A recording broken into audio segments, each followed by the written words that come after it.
Satnam, everyone. Welcome to the Sovereign Movement podcast, where it is our mission to disrupt generational karmic patterns of emotional. It is an honor today to have a guest with us today that is just filled with wisdom in relationships, healing, and life in general. I'd like to introduce our guest for today, Ms. Janice Isaman. She is the founder of My Body Couture. It's a one-on-one private movement studio. Janice is a trauma-sensitive movement specialist. She's focused on providing customized, personalized, body-focused services to clients with chronic pain, with illness, with injuries, and basically other movement limitations. She is a leader in approaching mental health and wellness from a body-first lens, and her trauma credentials include the compassionate inquiry psychotherapy approach, which I'm really excited to find out more about, which was actually developed by one of my favorite authors, teachers, doctors, Dr. Gabor Mate. He is a trauma-centered, trauma-sensitive, and also a trauma-centered, trauma-sensitive yoga, somatic experiencing, international developed by Peter Levine as well, another very, very awesome teacher in this world as it relates to trauma. So she has a lot of experience as it relates to mental health, trauma, and healing. So it's an honor to have you here with us today, Janice. How are you? I'm so good. How are you doing? Excellent. When I was looking at your bio, I was so excited because I felt like you were like speaking my language, and a lot of the teachings, and especially the teachers that you've learned from, are those that I really admire as well. So I really appreciate you taking the time for being here. One of the questions that I have for you to begin is, how did you get into this work? I get that question a lot. So the simple answer is a long answer. It was about a 20-year process, but I kind of became the kind of clinician, practitioner, teacher, et cetera, that I was looking for. And it started off with me not even knowing what I was looking for. So if that resonates with anybody, I was also you. So I think a lot of people that kind of work in our field come into deep work by the door of something that wasn't that deep. So in my case, I had physical body pain. That still is something that fascinates me.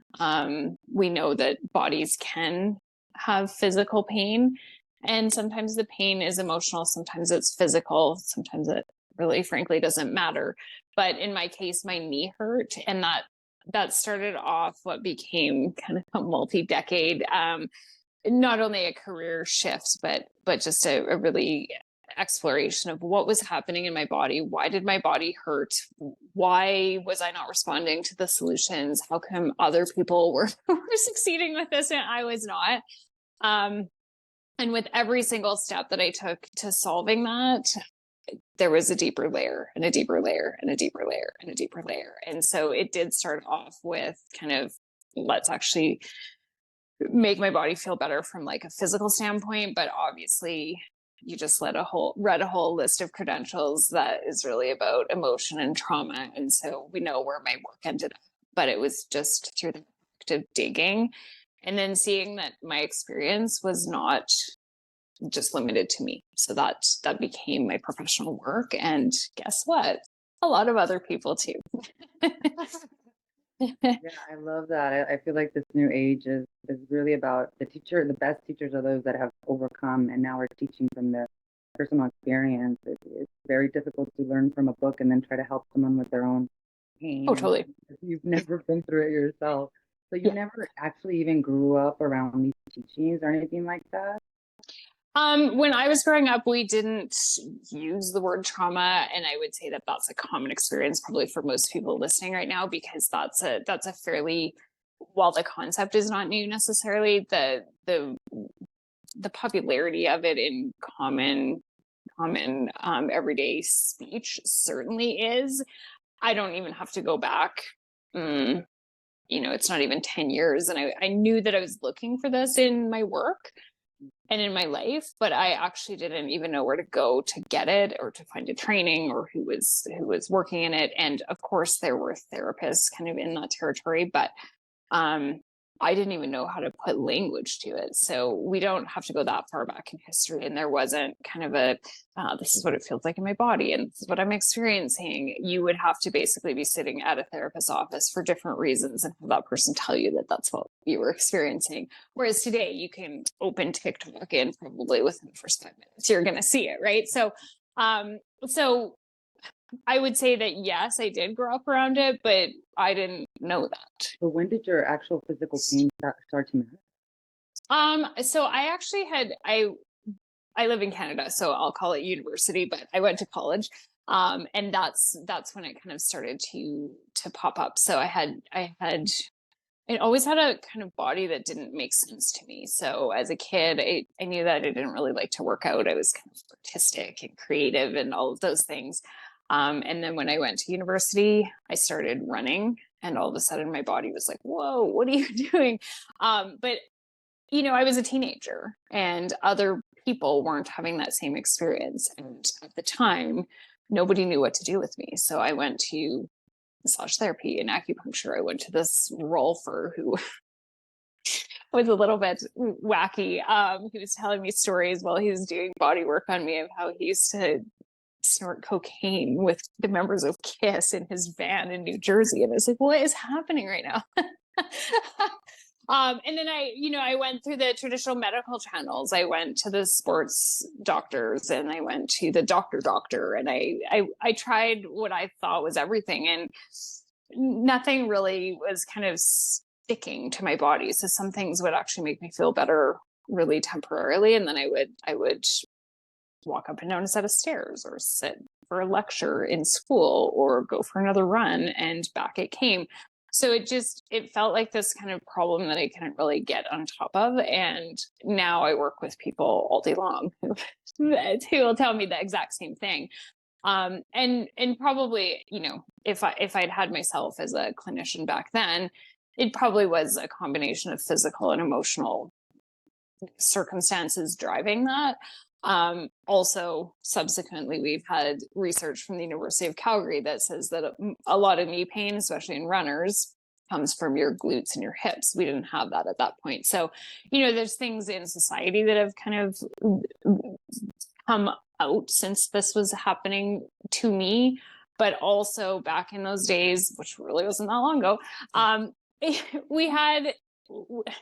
in order to find anything where kind of the mind and the body intersected, you had to be like I used to love them actually, but you had to go to like specialty bookstores that smelled like incense, and they had the crystals, and they had the really, it was called holistic or mind body. And again, today that is everywhere. You do not have to search for that information.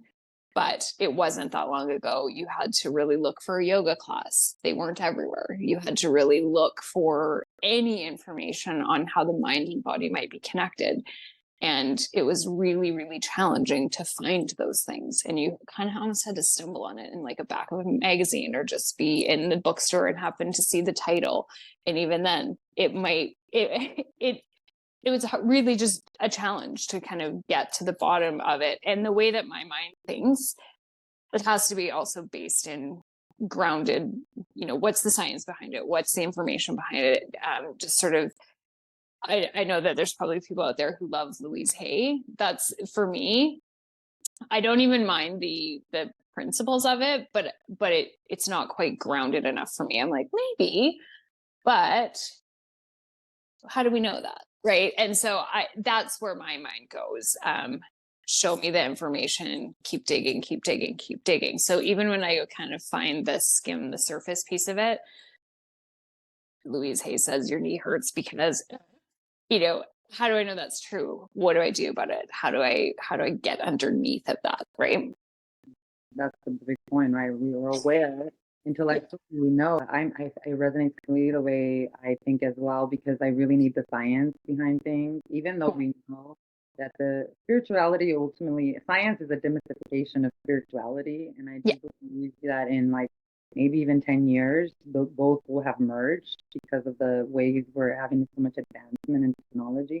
But I totally understand what you're saying. And even from a leadership perspective, like I need to understand how it works in order to exactly explain it to someone, So what Yeah, was exactly. And knowing that science shifts, science changed. I mean, I just gave you a really great example where not that long ago we didn't really have the science behind knee pain in runners is caused by stuff up at your hip. So it does shift and it does change, but I always am looking for show me the book, show me the source document, show me the study, show me. yeah, to be able to it's really important to have access to all this information. You know, back then we just kind of relied on what medicine and traditional medicine was telling us. So we are blessed, but it also can be very overwhelming because we don't Yes. know then what to do with Yes. it.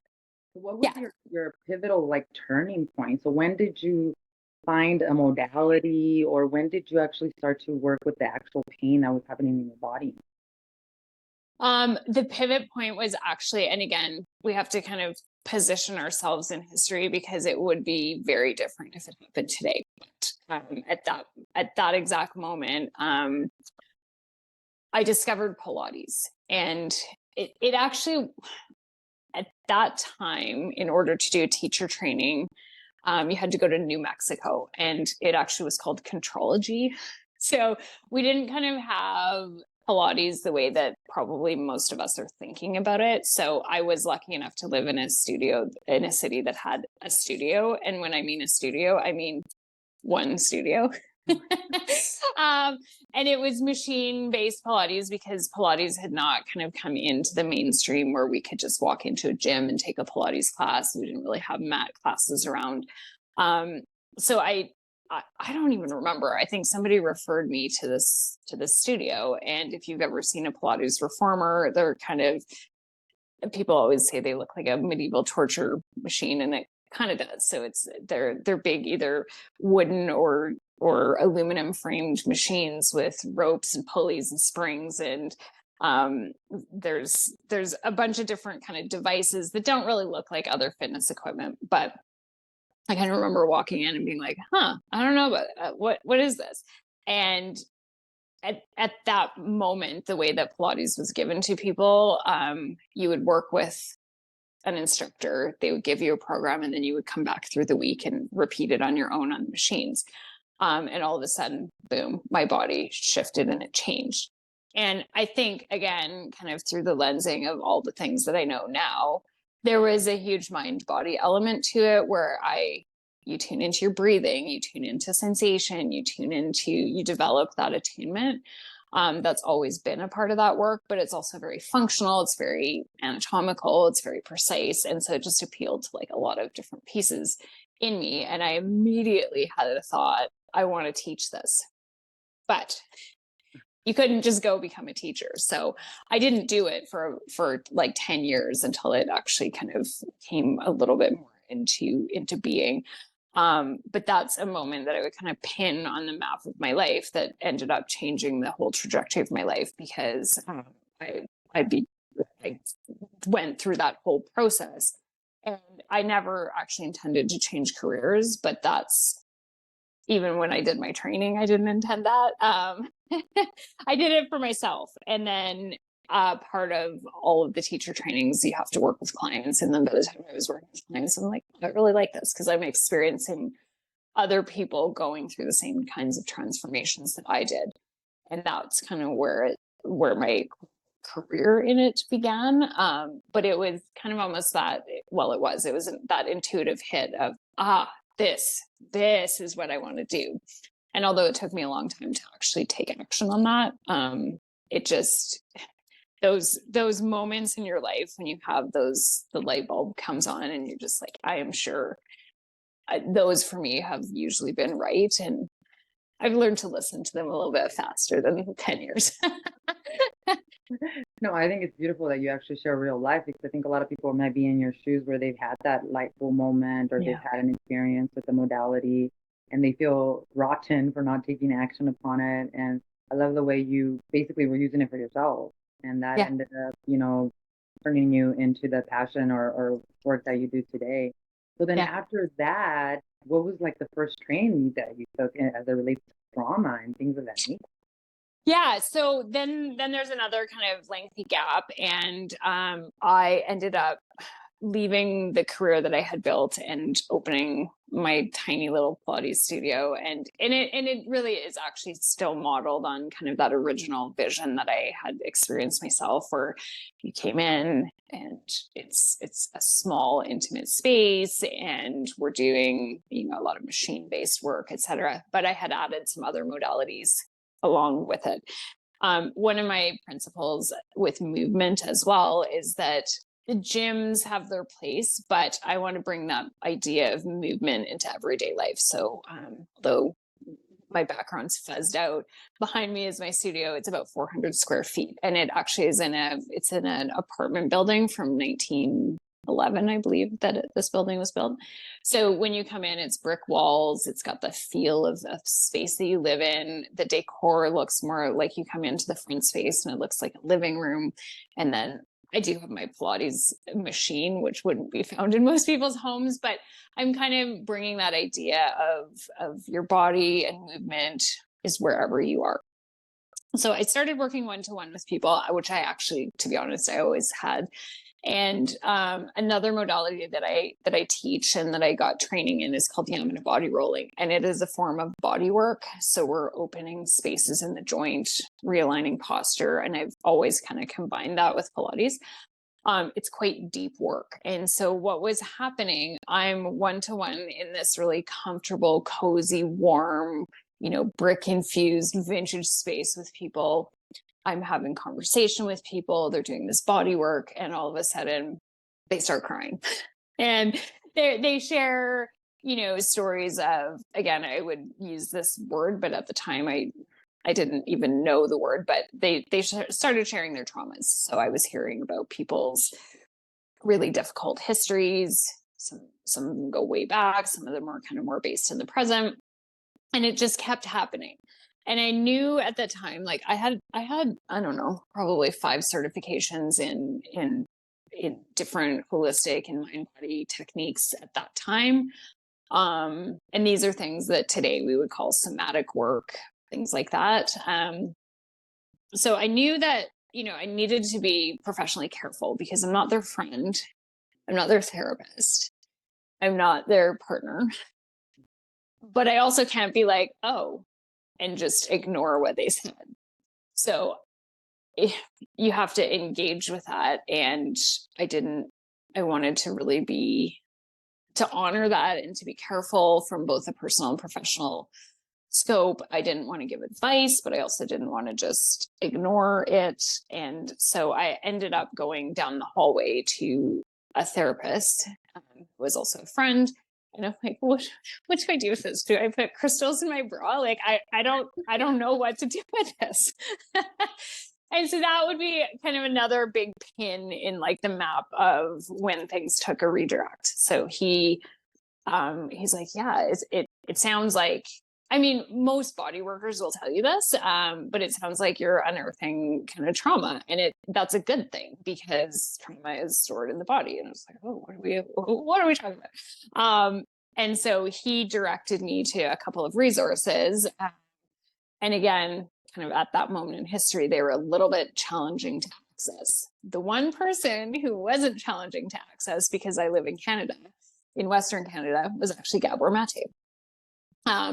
Right, which is just a stroke of good fortune. And it was just before he kind of was really a public figure in the way that we know him now. So I went, I drove a couple of hours to this tiny little city. I went to hear him speak. I went up and spoke to him after, and I said, I'm working with people's bodies, and these emotional experiences are rising up, and I want to learn how to merge those two worlds. Do you know anybody who is teaching this material? And he's like, I do not.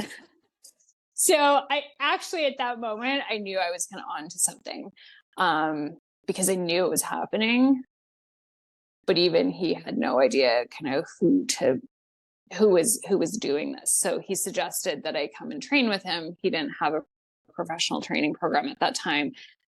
So it kind of had a bit of a mentorship look, and I had a young child, and it was like, oh, I don't know how to do that. So again, there was a little time gap, and I revisited it as soon as he had kind of a formalized training program, went through that program, and it was exactly what I wanted. And then subsequently I kind of added some of those other modalities.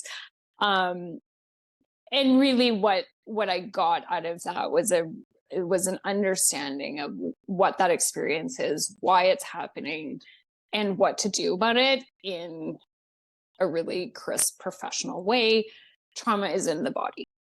And so today I am doing the work that I asked him about all those years ago and merging movement and trauma work. And just with the foundations of all of the trauma courses that I've done, I'm really confident in that work because trauma is in the body. And so a movement modality where we're using, one of the other trainings that I have is trauma-centered, trauma-sensitive yoga. So that's an evidence-based methodology that is using yogic techniques and yogic principles as a trauma modality. And so I know why it works. I know kind of how trauma moves through the body. I know why we get stuck in these patterns, and I can kind of help people in various ranges of trauma using, we used to use the word mind body or holistic or whatever you want to call it, but I use some of those even more. I am using Pilates, although there isn't, to the best of my knowledge, there's not a trauma sensitive Pilates that exists, but we can infuse kind of those trauma principles from Gabor's work and from the TCTSY work and all of the other credentials that you listed off. Those can be infused into those modalities, or I can teach a very pure trauma piece. So Yeah. let's actually talk about that. Let's talk about, what do you mean by specifically the body is stored in the body, and how, the trauma is stored in the body, and how does movement impact the release? Those are good questions. So trauma is not what happened.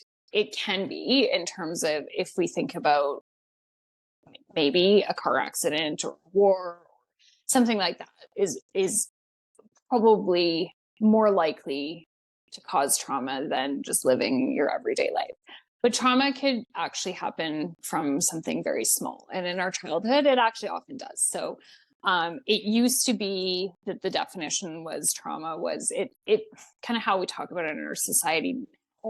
It really was rooted in World War II. So soldiers came back, we used to call it shell shock, and we called it trauma, post-traumatic stress disorder. And then in the 1990s, a woman named Judith Herman added to it and started talking about relational trauma. And that's really where we start to bring in the general public. So a lot of trauma is caused from relationship, and a relationship will actually help heal the trauma. And now we're really coming to a place where we recognize it's not only what happened. And so that, by that, I'll be really specific. So we have something called your adverse childhood experiences. So that's going to be things like a parent was in jail, maybe a parent was an addict, maybe there was abuse of some kind. So that's something really concrete. But now we're really moving into trauma can also be what didn't happen. And so that can be that you had an overwhelming experience where you didn't have an attuned parent. And what that really means is a parent who's like, you know what, it's okay. I know you're sad. I got you, etc. So we have a lot of people that are trauma exposed, and of course that is on a variant. So that's kind of the first piece of that. So what happens is that the body literally just gets overwhelmed. And again, when we're talking about small people, smaller organism, much easier to overwhelm that system. So it can be from something that looks quite benign, that our systems get overwhelmed. So if you've ever, as an adult, had an experience where you feel like your reaction or your response does kind of one of a couple things. One is it's way out of proportion for what happened. That might be a trauma response. Two, you may go into coping strategies, and that could be so common to you that you maybe don't even recognize it. But we're going to look at things like Kind of some of those big ones might be eating disorders, shopping too much, drinking too much, having addictions, things like that. But it also can be, so something that I would do is something would trigger me. I would feel kind of a lot of sensation in my torso, and then I intellectualize and I ruminate and I just can't stop processing. And so to me, I'm like, oh, I don't have any trauma, because it would feel very rooted in my head, but I would actually leave my body and just like think about it and think about it and think about it and think about it. And like, I can definitely remember spending, like, a small thing would happen and like it would hijack my whole day, like the whole day. I just, could hardly focus and like work or things I needed to do. That's a trauma response. So we have these showing up in like different ways, but at the end of it, almost none of it has anything to do with your cognition. So the cognitive part of it is recognize it's happening. But I went to therapists and I could just talk a blue streak and nothing would ever happen. And it's because my body was having a response. We're in danger. We've got to do some kind of coping strategy. Let's get out of here. And often I would actually kind of even jump from coping strategy to coping strategies in my life. Sometimes I've shopped too much and drank too much, exercised too much. I kind of ease towards just doing a bunch of things too much because it was an area of focus that I could kind of direct all that to. So if you were to ask me what's wrong, why are you doing this? I could give you this really great intellectual answer. Talking about it to a therapist, get the insights. Great. Okay, perfect. Nothing would change. Nothing. So really, that's when I'm talking about it stored in the body, it's how my muscles pattern. It's how my coping strategy just kind of picks up and goes running wild before I even notice. It's things like that. It isn't, sometimes I hear it's stored in the body and there is a physical piece to it. Absolutely. So, that's where Gabor's work is really amazing, because we can identify like, what are those body sensations? Maybe it's a pit in your stomach. Maybe it's burning in your chest. Maybe your shoulders clench up. So there's physiological things that happen. But it's not like we're going to kind of move the shoulder in a certain way and all of a sudden out come the trauma and they just drop to the ground like little treasures. I wish. So what I'm about to say sounds really simple, but it's actually quite complicated in terms of we have to practice, we have to be aware, we have to be present, we have to really attune to ourselves. But why the body is so incredible in terms of how movement can help us integrate that experience is because it is actually integrating choice. So where often in traumatic situations, we actually didn't have a choice. So how do you want to move your arm? Do you want to move it forward or do you want to move it up and down? And a lot of us, especially in kind of movement context, have never really been given that choice. You go to a yoga class, you're told where to put your arm, told how to put your arm. There is actually attunement with another person. So again, even if really you deconstruct all those coping strategies I just said, none of them were with other people.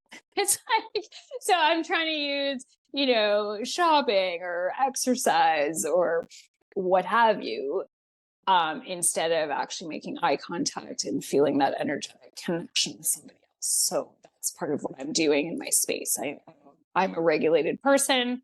They're going to get regulated energy and we can kind of have that interplay.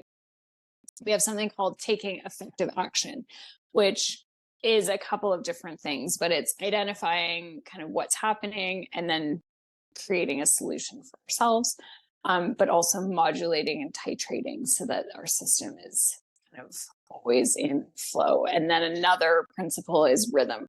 So our bodies respond and integrate experiences and heal when we have rhythm. So, kind of circling or walking or moving. So it is my absolute belief, hard stop, underline, highlight, put a box around it, star, all the things. We cannot recover from trauma sitting still in a chair. And if you have read Bessel van der Kolk's The Body Keeps the Score, there's other things that can be done other than movement and exercise. Some of those are going to be art, music, community, but all of them are active pieces where we are engaging the brain in present moment experiences, taking effective action, making choices. And that stuff all takes practice, practice, practice, practice, practice. So there isn't kind of, we're not going to open up TikTok, see a 20-second video on how to quote unquote heal your trauma, do the thing, and we're done. That's not how it works. I appreciate you saying that. And what a beautiful explanation of trauma, because I think a lot of people think it's just, oh, you know, the abuse I went through and all these other things. But really, there's so many subtle ways. I think one of the ways that Gabor Mate was talking about was, you know, like in the 80s, parents were told not to pick up their babies if they're crying. And you know, when a baby is crying, there was a doctor that was going around teaching parents to do this. That means, you know, hold me. In indigenous cultures, they actually hold their baby the entire time. And so exactly. That creates trauma, and this is where fear shows up in adulthood. So I really, really appreciate you explaining what that is. Now, along with that, you also mentioned relationships.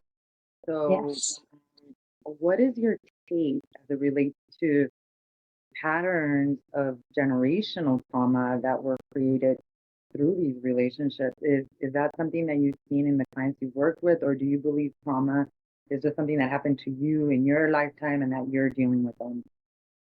Yeah, I mean, I'm honestly, to be transparent, I am the product of intergenerational trauma. So I don't know kind of as far back as I could, but I know that I am the grandchild of a World War II veteran who came home from the war, never talked about it again, and had a substance abuse problem.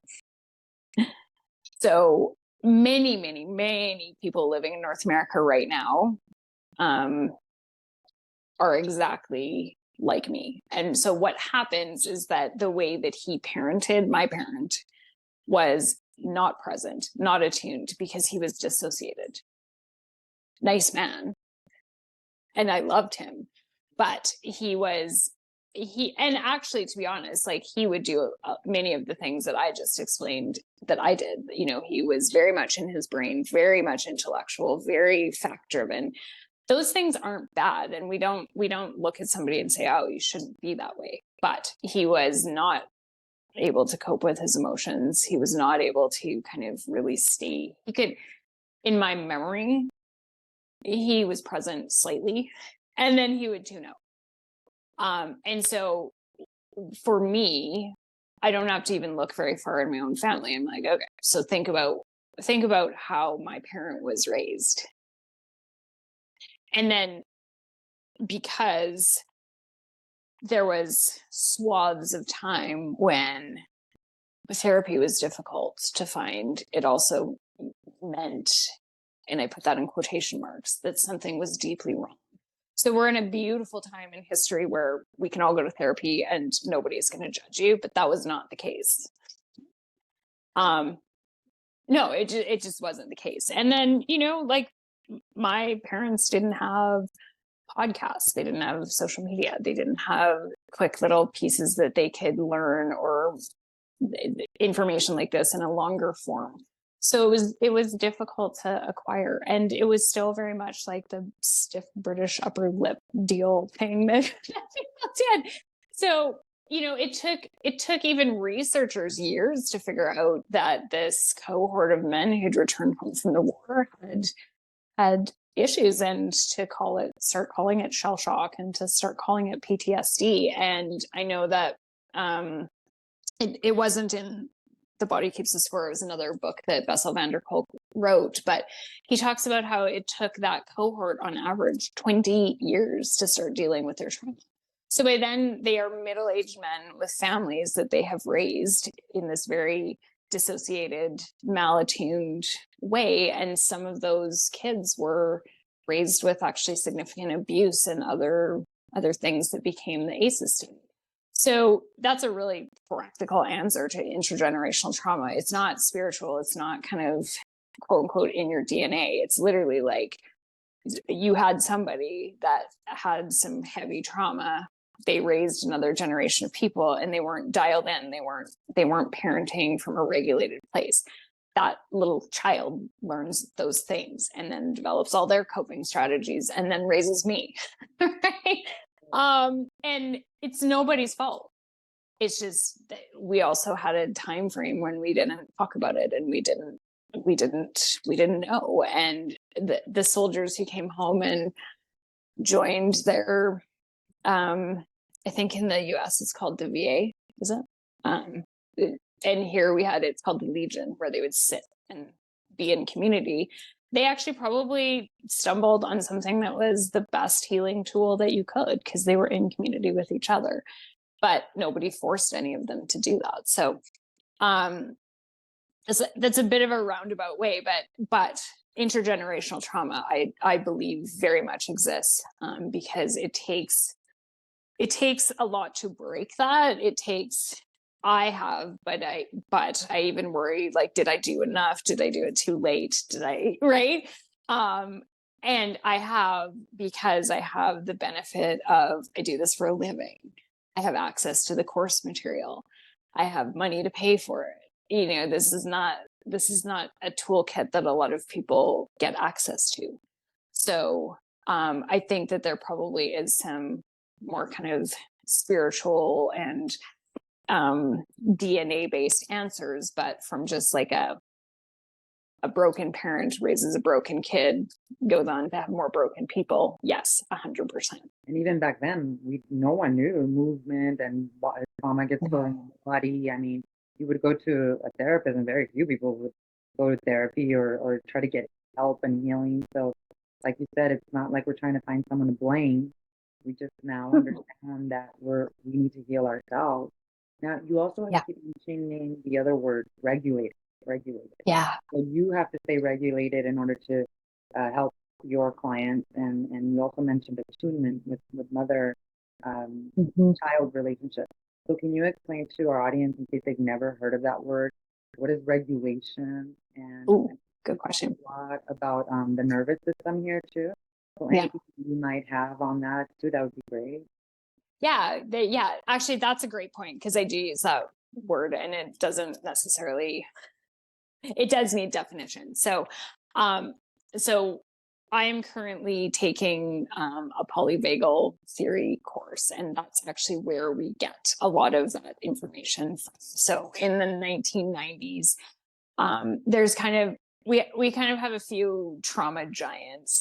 So you listed some of them at the beginning. We have our Bessel van der Kolk, Gabor Mate, Peter Levine, but another one is Stephen Porges.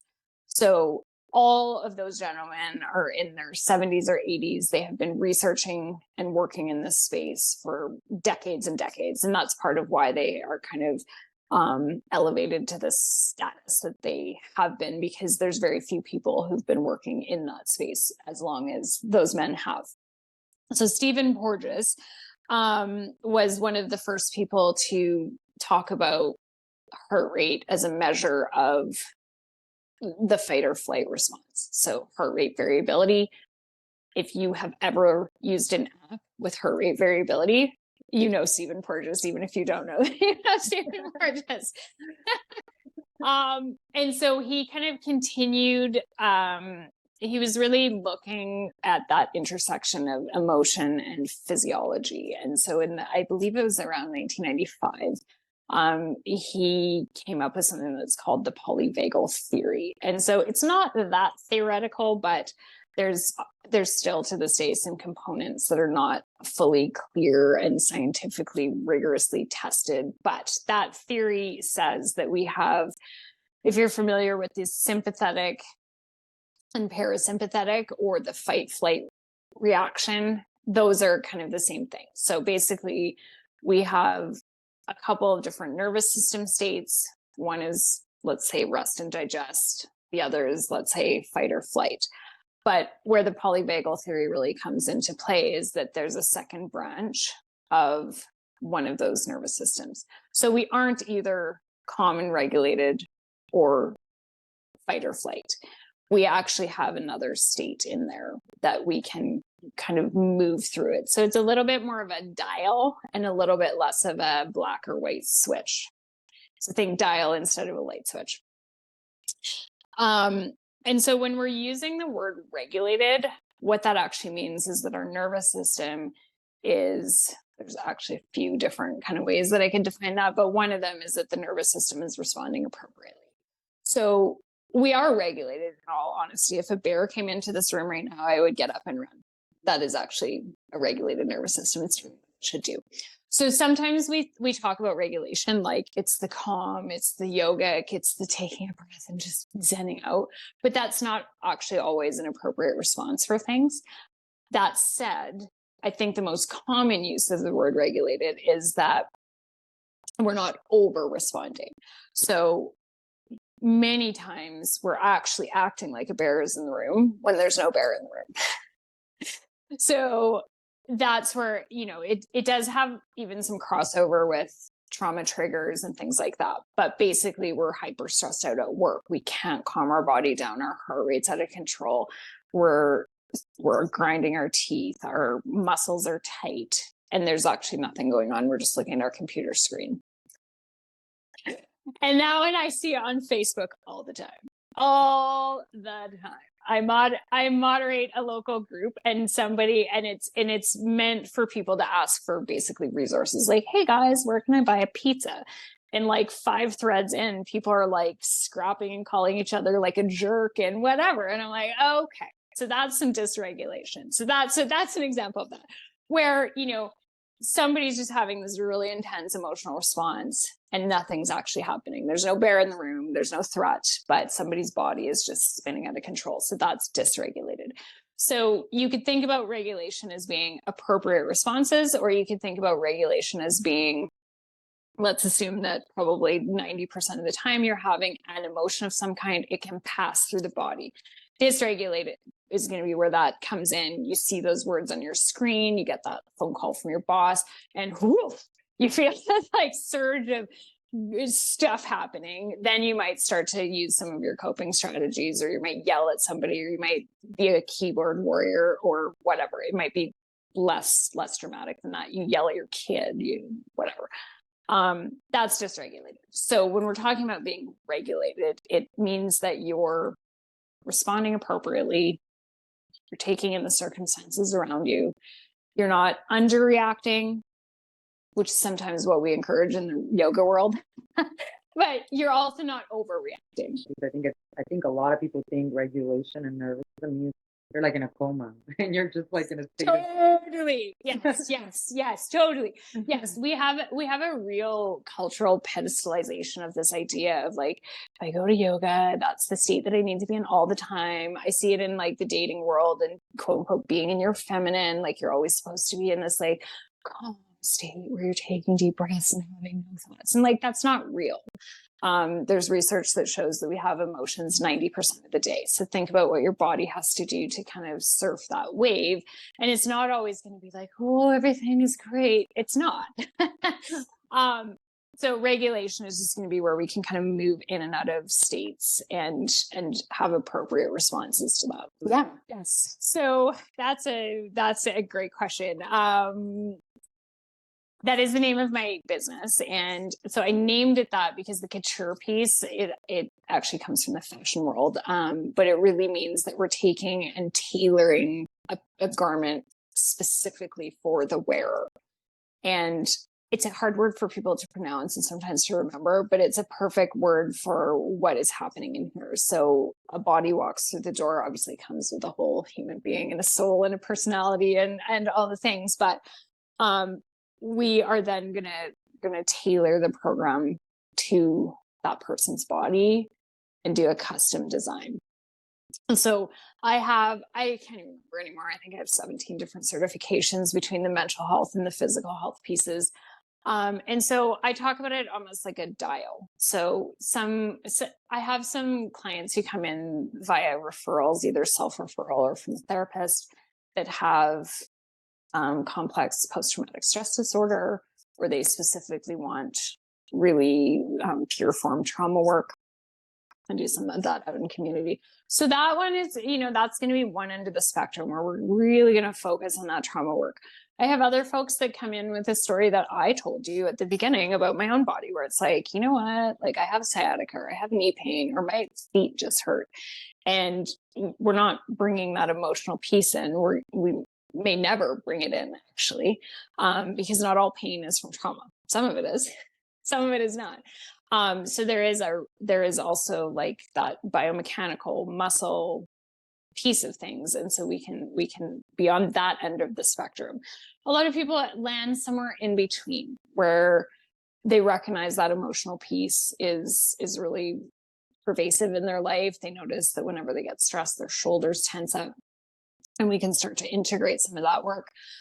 Everybody's getting the trauma work, whether they know that they are consciously or not. And that's just because once I have gone through, I don't even know, hundreds and hundreds and hundreds of thousands, whatever it is, hours of trauma training and experiences myself, I can't take that out of my personality or my teaching style, especially when I know kind of the evidence-based pieces of it. So that's part of why my title is trauma sensitive movement specialist, because it's in every piece of my work that I touch, and it's in my personality, and it's in everything.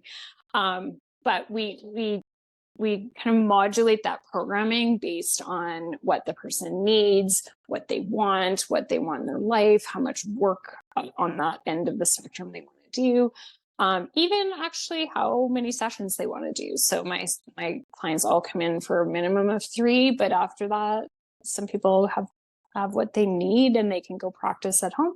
Other people stay here for years. So it really is, I mean, couture is still the best word for it, because it really is truly one-to-one customization based on what you need and what you want to achieve. Thank you. Most of your clients are actually working with them one-on-one. Yes, that's right. Yeah. And I'm a bit old school in that sense, where, you know, I've taught group classes. I've been in group classes. There's a value in group classes, but for the most part, I see the power in the one-to-one work, because it really is your life, your experiences, your trauma history, your body's history, your injuries, your pain, your surgeries, your medication. Every component of that is so different from person to person. And so, you know, I actually have some friends and some spouses that have been in here, and they laugh and I laugh, because they will sometimes tell me, oh, you know, I was talking about this exercise that I do with you, and the other person had no idea what I was talking about, because their programs just look so different. So even though they know each other, there's almost no crossover between what one person is getting versus the other, because they're different people, right? No, yeah, the faith, hopefully, then, and the healing, especially like you mentioned, like veterans and those that have really undergone all this. What are you seeing in Canada, or do you feel like we're kind of slumping back and not really acting in the body? No, one of the things that I'm excited about is when I look even at the medical model. 20 years ago, it was a medical model. Now they've brought in the biopsychosocial model, where they actually recognize that there's a whole person and a whole lifestyle, a whole set of circumstances. There is DEI training in different spaces and places, where we recognize that somebody's intersectional qualities, be it gender or race or their income levels, are going to impact that person's experience, their stress levels, how they carry things in their body, how people see them and treat them. So in many ways, I feel like we're almost in the dark ages, where if you and I were to record this in 150 years, we would look back at this spot and be like, oh my, those people were very right.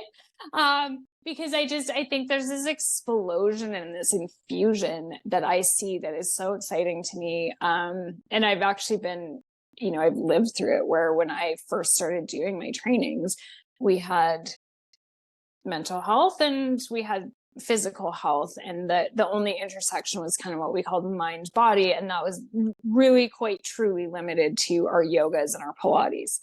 And even the way that those were taught, I mean, we added inhales and exhales, but a lot more going on there that was making it like really mind body work. So seeing those two merge over the last 15 or 20 years is just like amazing, because I've been in trainings with lots of therapists and lots of body workers and lots of yoga teachers, and we're all kind of mixing in the pool now, recognizing that there isn't one practitioner who just deals with head up and another who does body down. And so seeing that crossover into the medical model, into the mental health model, into the fitness model, and just we're just at the infancy, like, and that's amazing to me, because I just think that there's going to be, we take all of these bodies of information and we start massaging them together, and it's an unlimited future in terms of how we combine and use that information. And I feel really happy for the people of the future. I'm with you. I'm totally with you. So last question, thing. Do you work with people virtually? And number Yes. 2 is, where can they find you if they wanted to get hold of you? I do work with people virtually. So obviously, if you are in Calgary in Canada, I can see you in person. If not, then I have been working virtually since 2018. So I was a little pre-pandemic person with that. And I remember trying to get people on Zoom before the pandemic, and nobody would do it. And then all of a sudden, in March 2020, it was like, okay, here we go. So I have retained a portion of my practice ever since that has been virtual. So I have clients that prefer that or live elsewhere or travel a lot. People can find me at my business name, which is My Body Couture. 3 words. First word's my, M-Y. Second word's body, B-O-D-Y. Third word is couture, C-O-U-T-U-R-E. You can find me at the .com, and whatever social media sites I'm active on, I'm at the / My Body Couture. So if you feel like reaching out, you can ask me questions. I will engage with you back. You are welcome to follow me. You're welcome to ask me questions. Send me your thoughts on this episode, all the things. You were the pioneer in the Zoom virtual world. Let's just say that. That's so appreciated, because in this time and age, it's harder to find really good professionals, and I just want to say that your knowledge is top point. Like, everything you shared today was just so very, very, very simple to understand, but you can also tell that it's because you have experienced it, not just yourself, but with clients. So I really appreciate your professionalism. I appreciate all the wisdom that you shared with everyone here. And I'll make sure also to link up your website and all of the ways they can find you here below in our video, in our podcast description. So make sure you do that. So thank you so much for being here, Janice. Thank you. Any last words before we close out? No, I think that the work that all of, like, yourself and me, and there's so many practitioners out there now. So I think what I would say is there's help out there. And I love me a TikTok and an Instagram reel, but just understanding that quality help is probably an hour of time with a practitioner is really going to do so much. And so just reaching out to a practitioner that resonates with you, because so many of us are working on very parallel things, and try to, get off social media and go find a person to do a class with, or take a seminar or workshop with, or read a book, or find a little bit more meaty knowledge. I love that. Give yourself permission to heal, right? Yes. Absolutely. Well, thank you, Janice. It's been absolutely amazing. Like I said, I'll make sure that I put your information below. Thank you to our audience for joining us today on this very, very insightful. Remember to like, share with your community, comment below with any of your questions. Janice will be looking as well, so we can answer them. And thank you. Thank you for being part of the community. We'll see you on the next episode.